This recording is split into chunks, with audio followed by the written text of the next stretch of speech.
আজ আমি তোমাদের শেখাবো সপ্তম শ্রেণীর ইতিহাস, ষষ্ঠ অধ্যায় নগর, বণিক ও বাণিজ্য, পার্ট 2 ছোট প্রশ্ন। এই পার্ট 2 এ তোমাদের মোট 20টি প্রশ্ন দেওয়া হলো। এই প্রশ্নগুলো তোমরা পড়বে অবশ্যই। তো চলো শুরু করা যাক। 1. কে দিল্লিতে সুলতানি শাসন প্রতিষ্ঠা করেন? উত্তর, কুতুবউদ্দিন আইবক।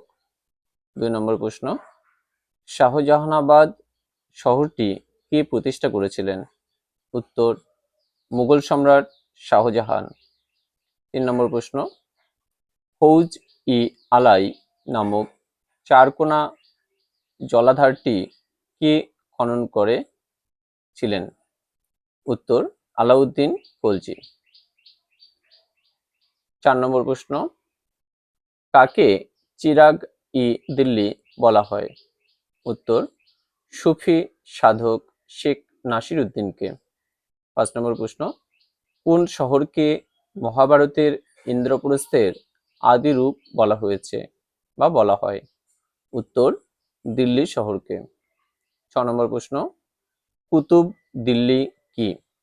উত্তর, সুলতানি আমলের প্রথম দিকে দিল্লির নাম ছিল কুতুব দিল্লি। 7 নম্বর প্রশ্ন, ফিরোজাবাদ শহর কে তৈরি করেন? উত্তর, ফিরোজ শাহ তুগলক। 8 নম্বর প্রশ্ন, মধ্য এশিয়ার একটি দুর্ধর্ষ জাতির নাম লেখো। এখানে একটি শব্দ দুবার ব্যবহার করা হচ্ছে, তোমরা একবারই ব্যবহার করবে। উত্তর, মঙ্গল জাতি।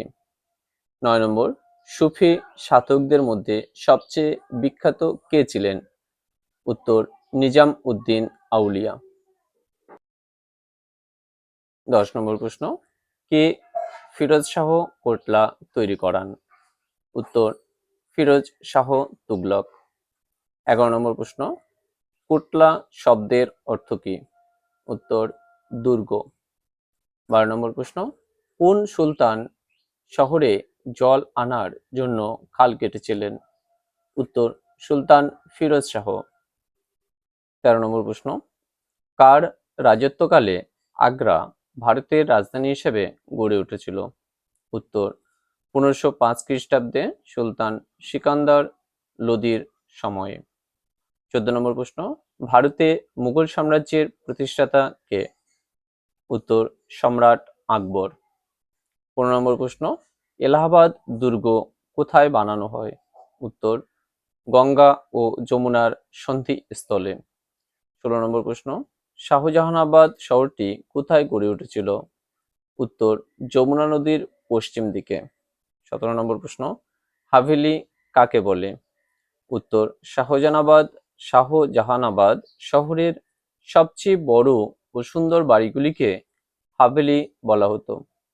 18 নম্বর প্রশ্ন, দিল্লির পুরানো কেল্লা কে নির্মাণ করেন? উত্তর, শের শাহ। 19 নম্বর প্রশ্ন, শের শাহ প্রবর্তিত রৌপ্য মুদ্রার নাম কি? উত্তর, রুপি। 20 নম্বর প্রশ্ন, ভারতে প্রথম কাগজ তৈরি শুরু হয় কোন যুগে? উত্তর, সুলতানি যুগে। এই ছিল পার্ট 2 এর 20টি ছোট প্রশ্ন। এই প্রশ্নগুলো অবশ্যই তোমরা পড়বে, পরীক্ষার মধ্যে থেকে অনেক কোশ্চেনই কমন পাবে। তো আজ ছিল এই পর্যন্ত, দেখা হবে আগামী ভিডিওতে। ভিডিওটি যদি তোমাদের ভালো লাগে লাইক, কমেন্ট ও শেয়ার করবে। পরবর্তী ভিডিও পেতে চ্যানেলটি সাবস্ক্রাইব করবে, সঙ্গে থাকবে।